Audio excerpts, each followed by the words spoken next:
بسم اللہ الرحمن الرحیم۔ اعوذ باللہ من الشیطان الرجیم، بسم اللہ الرحمن الرحیم۔ عزیز طلباء کرام، بقیہ امورن میں مشتق کے آخری مباحث میں ہم کچھ امور کی طرف اشارہ کر رہے تھے۔ ان میں سے جو امر رابع ہے وہ یہ ہے کہ آیا مغایرت میں جو ہے وہ مغایرت مفہومی کافی ہے موضوع اور معمول کے درمیان میں، یا مبدأ اور ذات کے درمیان میں، یا نہیں مغایرت جو ہے وہ حقیقی اور وجودی ہونا ضروری ہے۔ صاحب فصول فرماتے ہیں کہ حمل حقیقی کے لیے ذات اور مبدأ مشتق کے درمیان میں جو ہے وہ تغایر ذاتی ضروری ہے۔ لہذا صفات الہی کیونکہ ذات کے ساتھ وجوداً ایک ہیں اور صفات جو ہے وہ عین ذات ہیں، ذات اور مبدأ کے درمیان میں، ان دونوں کے درمیان میں کوئی فرق نہیں ہے، اس لیے صحت حمل کے لیے نقل یا مجاز کا قائل ہونا پڑے گا کہ بھئی یہاں پہ مشتق جو اپنی معنی سے منقول ہوا ہے ایک معنی جدید کے اوپر، یا اس کا ذات کے اوپر جو استعمال ہے وہ مجاز ہے۔ اور کہتے ہیں کہ اس چیز کا دلیل جو وہ اجماع ہے۔ بس اس بنیاد پہ جو ہے وہ صاحب فصول صفات کا غیر ذات الہی میں استعمال جو ہے وہ حقیقی جانتے ہیں، جبکہ ذات الہی میں ان کا یہ استعمال جو ہے ان کے نزدیک یہ مجاز ہے یا نقل ہے۔ مصنف علیہ رحمہ اس کا جواب یہ دیتے ہیں کہ بھائی حمل میں جو ہے وہ تغایر مفہومی کافی ہے، ولو مصداقاً، ذات اور مبدأ ایک ہی کیوں نہ ہو۔ پس ہم نے اسی لیے حمل میں کہا تھا کہ تغایر من جہت، الاتحاد من جہت و تغایر من جہت، کہ بھائی محمول اور موضوع کے درمیان میں ایک جہت سے، اب چاہے وہ جہت مفہومی ہو چاہے وہ مفہوم وجودی ہو، تو ایک اعتبار سے جو تغایر ہے وہ یہاں پہ موجود ہے، لہذا کہتے ہیں کہ وہ تغایر یہاں پہ ہے، وہی تغایر یہاں پہ کافی ہے۔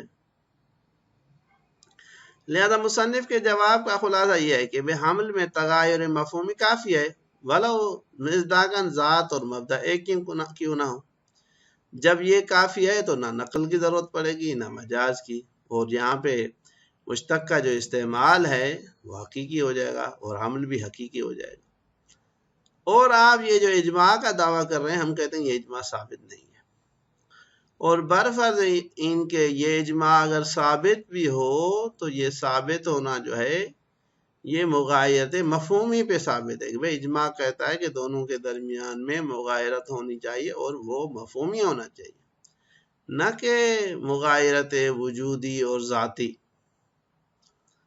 پس جب ہم کہتے ہیں اللہ عالم، تو یہاں پہ ذات مقدس خداوندی وہ ذات ہے کہ جو مجتمع فی ہے جمیع الکمالات، جس میں تمام کمالات جو ہے وہ مجتمع ہے، اور مبدأ جو ہے وہ علم ہو جائے گا جو انکشاف اور ظہور کے اوپر دلالت کرتا ہے۔ لہذا فرماتے ہیں الرابع، چوتھا امر، لا ریب فی کفایت مغایرت المبدأ مع ما یجری علیہ مفہوما و ان اتحدا عینا و خارجا، کہ بھائی کوئی عیب نہیں ہے کہ کافی ہے مغایرت مبدأ جو ہے ذات کے ساتھ، ما یجری علیہ المشتق، یعنی ذات، ما یجری علیہ المشتق سے مراد اور مقصود جو ہے وہ ذات ہے، کہ بھائی مبدأ کی ذات کے ساتھ جو مغایرت ہے وہ مغایرت مفہوماً کافی ہے، لازمی نہیں ہے وجوداً بھی جو ہے وہ فرق رکھتی ہو۔ فصدق صفات پس صفات خداوندی کا صادق آنا علیہ تعالی خداوند متعال کے اوپر جو ہے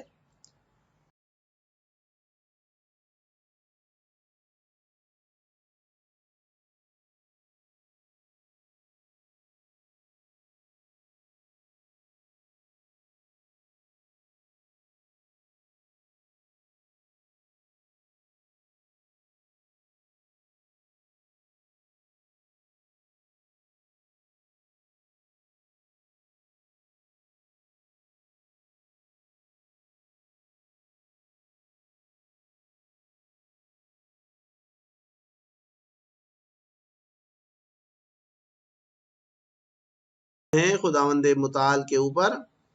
علامہ ذهب الیہ اہل الحق کے اہل حق اور مکتب اہل بیت کے نظریے کے مطابق جو کہتے ہیں کہ من عینیت صفاتی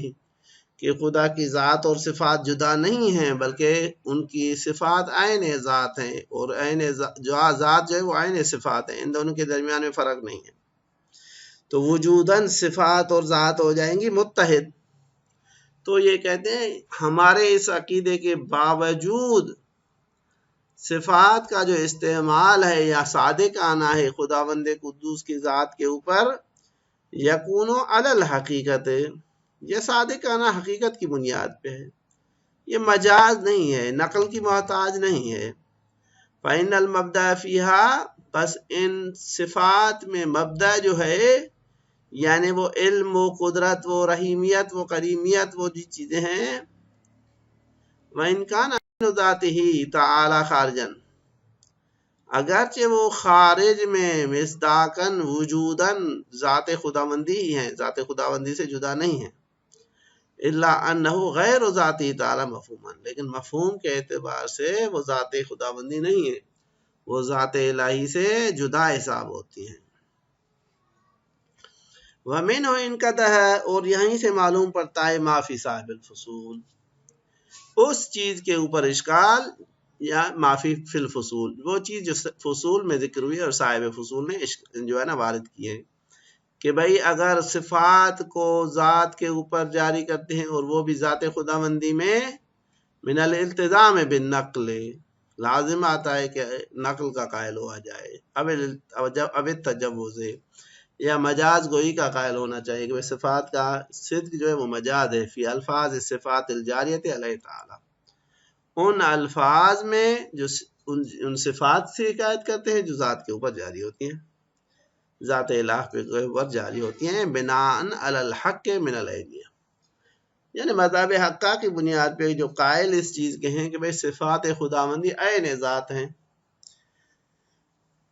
پس صاحب فصول کیا کہتے تھے فصول میں کہ بھئی یا نقل کا قائل ہونا پڑے گا کہ یہاں پہ علم اور قدرت سے مراد کوئی اور ہے اور جو غیر خداوندی کے لیے استعمال ہوتی ہیں وہ اور ہیں، یا ہم کہیں گے یہاں پہ جو یہ استعمال ہے وہ مجازاً دوسری معنی میں استعمال ہوا ہے، بے الفاظ دیگر، یعنی صد کے معنی دیگر جو ہے نا وہ حتمی ہے، لعدم المغایرۃ المعتبرۃ بالاتفاق، اب یہ اس کی علت ہے کہ کیوں نقل کا قائل ہونا پڑے گا اور تجاوز، کیونکہ اجماع موجود ہے، اتفاق موجود ہے کہ ذات خداوندی اور صفات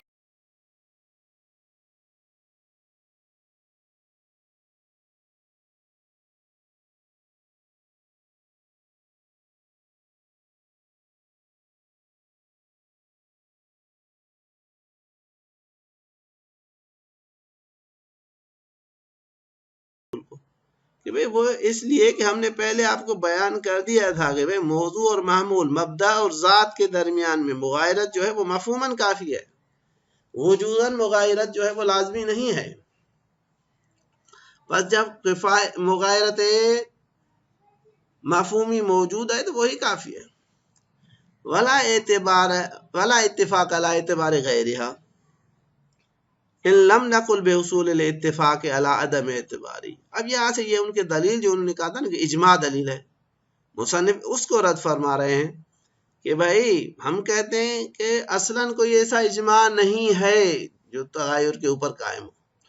اور برفرض اگر ہم قبول کریں کہ بھائی ایسا کوئی اجماع قائم ہے تو وہ جو اجماع بھی ہے وہ تغایر مفہومی کے اوپر قائم ہے، لہذا کہتے ہیں ولا اتفاق علی اعتبار غیرہا، غیرہا کی طرف جو مرجع ہے اس کا وہ یعنی التغایر مفہوما یا مغایرت مفہومی کی طرف جاتی ہے، اور کوئی اجماع اور اتفاق نہیں ہے تغایر مفہومی کے غیر کے اوپر، یعنی تغایر وجودی کے اوپر ہمارے پاس کوئی اجماع نہیں ہے۔ ان لم نقل بحصول الاتفاق علی عدم اعتبارہ، اگر ہم نہ کہیں کہ بھائی اصلاً کوئی اتفاق حاصل ہی نہیں ہوا، یا ہم اس چیز کا دعویٰ ہم نہ کہیں کہ بھائی اجماع جو ہے وہ برعکس ہے، یعنی اصلاً تغایر غیر مفہومی کے معتبر نہ ہونے کے اوپر اجماع قائم ہے، اگر ہم اس اجماع کی دعویٰ نہ بھی کریں، کم سے کم اتنا کہہ سکتے ہیں کہ اگر اجماع کوئی قائم ہے بھی تو وہ تغایر مفہومی کے اوپر ہے، کما لا یکفی، جس طرح سے یہ چیز جو ہے وہ پہلے بیان ہو چکی ہے۔ بس خلاصہ کلام یہ ہوا کہ من و ان کا